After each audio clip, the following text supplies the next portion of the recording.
Hello guys, मैं आपकी राधिका। हमारे यूट्यूब चैनल पे आप सभी का बहुत बहुत स्वागत है। जितने भी दर्शक हमारे चैनल से माता पिता भाई बहन जुड़े हैं, सभी को मैं तहे दिल से धन्यवाद करती हूँ। एक सुंदर सा हवन का गीत लाए हूँ, आप लोग सुनिए, आनंद लीजिए।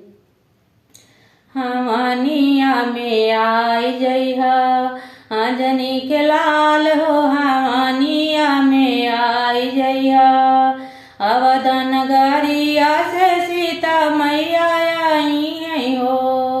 सतवा में उनके आई हैं कौशल्या जी के लाल हो, हवानिया में आई जइहा आंजनी के लाल हो, हवानिया में आई जइहा।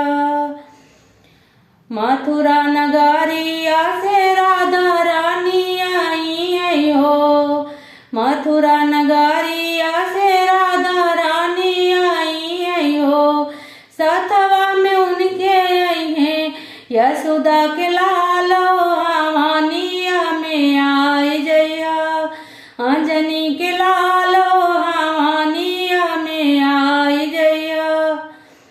पर्वत पहाड़वा से गौरा मैया आई है हो, सतवा में आई है उनके शिव शंकर भोलेनाथ हो, हवानिया में आई जइहा आंजनी के लाल हो, हवानिया में आई जइहा आंजनी के लाल हो, हवानिया में आई जइहा।